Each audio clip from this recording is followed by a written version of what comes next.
మీ business ను develop చేసుకోవాలి అనుకుంటున్నారా? మీ పరపతిని పెంచుకోవాలి అనుకుంటున్నారా? అయితే ఓకే టీవీ ద్వారా L band, Aston band ad, scrolling ad, ad with voice overs, logo bug, video ads ద్వారా మీ యాడ్స్ ను పబ్లిష్ చేసుకోండి. సంప్రదించవలసిన ఫోన్ నెంబర్ 8520917933. ప్రజాప్రభుత్వాన్ని పడగొడితే ప్రజలు తెలంగాణ ఎవరి చేతుల్లో భద్రమో ఆలోచించండి. అంటే గవర్నమెంట్ వాళ్ళు ఏమన్నారంటే, రేవంత్ రెడ్డి గారు ఏమన్నారంటే, ఎవరి చేతుల్లో తెలంగాణ భద్రమో అని చెప్పేసి అన్నారు. అంటే మనకి ఇంతకుముందు ఉన్నది అది కరెక్టే, వాళ్ళు చెప్పింది కూడా. అంటే ఏ గవర్నమెంట్ చేతుల్లో భద్రం ఉంటుంది అంటారు తెలంగాణ? అంటే తెలంగాణ సంపదని ఎవరైతే కాపాడుతారో, కాపాడడానికి ప్రయత్నాలు చేస్తారో వాళ్ళ చేతుల్లో ఉండాలి. 100%. తెలంగాణ సంపద అంటే అటవీ సంపద, భూ సంపద, ఖనిజ సంపద, జల సంపద, విద్యుత్ సంపద, మానవ సంపద, మేధో సంపద, అన్ని రకాల ఉపరితల సంపద, భూగర్భ సంపద, అన్ని రకాల సంపదని ఎవరైతే కాపాడగలుగుతారో వాళ్ళ చేతుల్లో ఉండాలి. సంపదని కాపాడకపోతే భావితరాలకు మనం ఏమి అందించగలుగుతాం? ఏం అందించలేము. ఇంకోటి, మనకు తెలంగాణ ఏ నినాదం పైన వెళ్ళామంటే నిధులు, నీళ్లు, నియామకాలు. నిధులు, నీళ్లు, నియామకాలు. సో అందులో నిధులు రాలే, నీళ్లు రాలే, నియామకాలు కూడా రాలే. టీఎస్పిఎస్సి ఎంత స్కామ్ అంటే ఘోరమైనటువంటి స్కామ్ టీఎస్పిఎస్సి.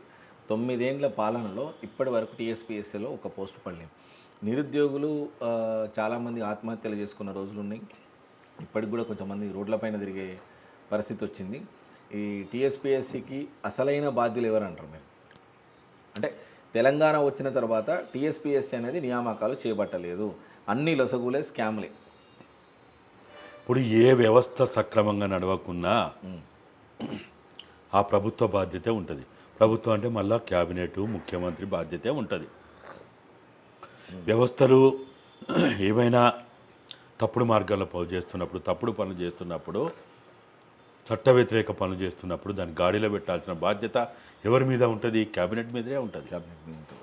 కానీ మరి ఆ పని ఆ రోజు క్యాబినెట్ చేయాల్సి మెయిన్గా విద్యార్థుల పోరాట ఫలితమే. ఓయూ విద్యార్థులు కావచ్చు, కేయూ విద్యార్థులు కావచ్చు, తెలంగాణ ఉన్నటువంటి విద్యార్థుల పోరాట పటిమనే తెలంగాణ వచ్చింది. అలాంటి విద్యార్థులనే మోసం చేసినటువంటి అగ్రనాయకుడు అంటే ఒక కేసీఆర్ అనుకోవచ్చు. అంతే, మరి ఇంకెవరు ఉంటారు? ఇప్పుడు మన కుటుంబం సక్రమంగా నడుస్తలేదంటే ఎవరు బాధ్యత? కుటుంబం పెద్దదే కదా. కుటుంబం పెద్దదే. అయితే తండ్రి లేనప్పుడు తల్లి బాధ్యత, తండ్రి లేని సమయంలో తల్లి బాధ్యత, ఇద్దరే కదా. అంతే కదా. కాబట్టి ఇవాళ ఈ పాలన సక్రమంగా జరగలేదంటే మొట్టమొదటి బాధ్యత ముఖ్యమంత్రి, తర్వాత బాధ్యత క్యాబినెట్ది. వీళ్ళ ఇంట్లో అందరికి ఉద్యోగాలు వచ్చినాయి, నిరుద్యోగులకు రాలేదు. కేసీఆర్కి వచ్చింది, కేటీఆర్కి వచ్చింది, హరీష్ రావుకి వచ్చింది, కవితకు వచ్చింది. ఉద్యోగాలు వీళ్ళు నలుగురికి వచ్చేసినాయి. తెలంగాణ సమాజంలో నిరుద్యోగులకు ఒక్క ఉద్యోగం కూడా రాలేదు. ఇయ్యరు. ఇప్పుడు అసలు వాస్తవంగా చెప్పాలంటే మీడియా కూడా నీళ్లు, నిధులు, నియామకాలు అనేది తెలంగాణ వాదం కాదు, నినాదం కాదు, అదొక బోగస్ నినాదం. అది వాళ్ళు చేసిరా చేయలేదా? వాళ్ళే చేసిండు. వాళ్ళ అవసరాల కోసం వాళ్ళు అనుకున్న కాడికి నీళ్లు తెచ్చుకోవడానికి నీళ్ళ నినాదం తెచ్చిండు. వాళ్ళు అనుకున్న ఉద్యోగాలు ఇచ్చుకోవడం కోసం నియామకాలు మాట్లాడిండు. వాళ్ళు అనుకున్న నిధులు కాజేయడం కోసం, అప్పులు తేవడం కోసం, అప్పులు తెచ్చి పప్పు కూడి పెట్టడం కోసం, అవినీతి పాల్పడడం కోసం వాళ్ళు నిధులు అన్నారు. అసలు నీళ్లు, నిధులు, నియామకాలు అనేది తెలంగాణ నినాదమే కాదు, కేవలం ఒక తెలంగాణనే నినాదం అంటారు. తెలంగాణ నినాదం ఆ రోజు 2001 ఏప్రిల్ 20 నాడు కొండ లక్ష్మణ్ బాపూజీ గారు ఇచ్చినటువంటి జలదూషణలో మేము ట్యాంక్ బండ్ విక్రయాల సాక్షి పార్టీని ప్రారంభించిన రోజు ఈ గులాబీ జెండాని రెపరెపలాడించినప్పుడు మేము చెప్పింది నీళ్లు, నిధులు, నియామకాలు కాదు, ఇదొక బోగస్ నినాదం, దాన్ని మనం మాట్లాడొద్దు. మేము ఆ రోజు చెప్పింది విద్యారంగంలో సమూలమైన మార్పులు తెస్తాం, వైద్య రంగంలో సమూలమైన మార్పులు తెస్తాం, ఉపాధి రంగాన్ని బలోపేతం చేసి, నియంత్రణ చేసి, చట్టబద్ధం చేసి, ఉపాధి అవకాశాలని 18 సంవత్సరాలు నిండిన ప్రతి ఒక్కరికి పనిచేసే అటువంటి అవకాశం కల్పిస్తాం అని చెప్పినాం. 4వది తెలంగాణ సంపదని కాపాడుతా అని చెప్పినాం.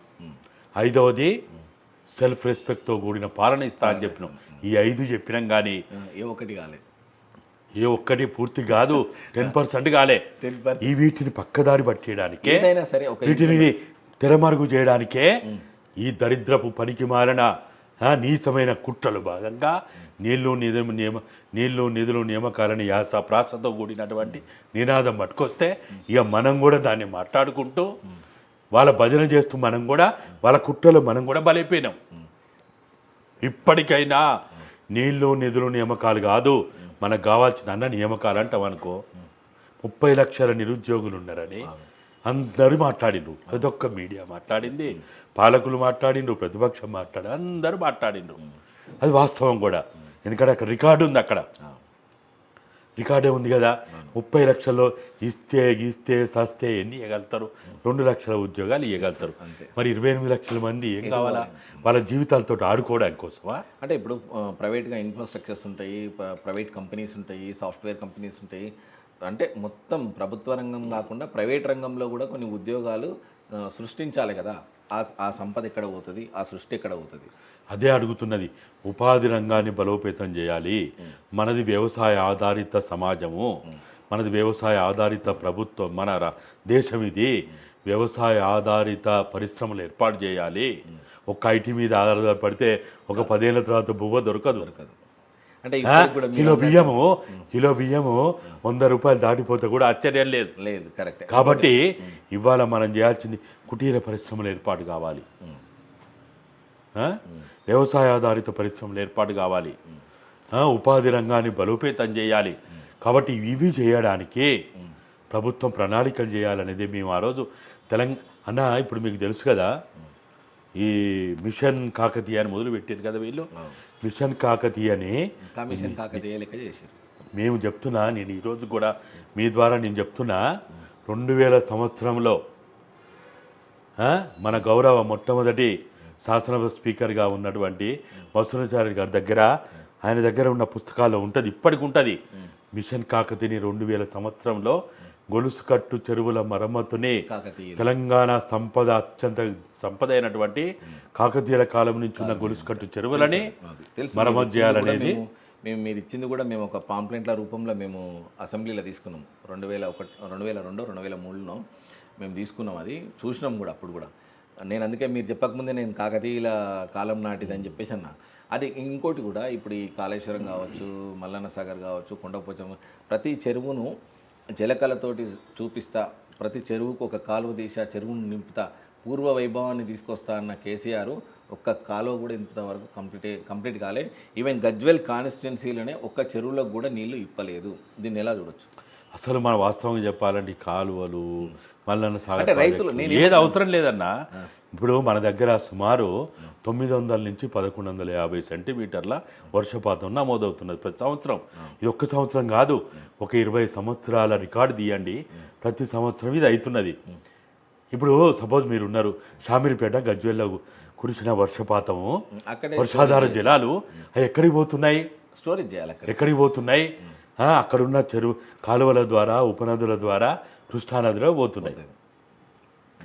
ఈ మంజీరా నీళ్ళు ఎక్కడికి పోతున్నాయి? గోదావరికి పోతున్నాయి. అంటే దుబ్బాక, సిద్దిపేట, లేకపోతే నారాయణఖేడు, లేకపోతే ఇంకా మన అందోలు, మెదక్ ప్రాంతాల్లో కురిసిన వర్షాధార జలాలు ఎక్కడికి పోతున్నాయి? అవి మొత్తం మంజీరా ద్వారా గోదావరిలో పోతున్నాయి. అంటే గోదావరి నదికి ఇక్కడి నుంచి నీళ్లు పంపి గోదావరి నుంచి ఇక్కడికి నీళ్ళు తెచ్చుకోవాలన్నా? ఎవడైనా తెలివి ఉన్నోడు, బుర్రున్నోడు, మెదడున్నోడు చేసే పనేనా? మన ప్రాంతంలో మన పొలిమేర అంటాం కదా, మన పొలిమేరలో కురిసిన వర్షాధార జలాలని మన చెరువుల ద్వారా, మన కుంటల ద్వారా అక్కడికక్కడి స్టోరేజ్ చేస్తే అసలు మనకి ఆ నీళ్ళు ఎందుకన్నా, కాలువలు ఎందుకు? ఈ మన తెలంగాణ సర్వనాశనం చేసిన ఆ మెగా కృష్ణారెడ్డి నిర్మాణం చేస్తే కాలువలు కావాలన్నా? మెగా కృష్ణారెడ్డిది ఇంకొక రోజు డిబేటే పెడతాం. ఎందుకంటే మెగా కృష్ణారెడ్డిది ఇప్పుడు చెప్తే ఒడిసే భారతం కూడా కాదు, చాలా పెద్దగా ఉంది మెగా కృష్ణారెడ్డిది. అది కూడా ఒకరోజు మనం డిబేట్ పెట్టి మాట్లాడదాం. అది కూడా అది ఓకే అన్న. Thank you. గరం చాయ్ వార్తల లైవ్కి వచ్చినందుకు థ్యాంక్ యూ అన్న. Thank you.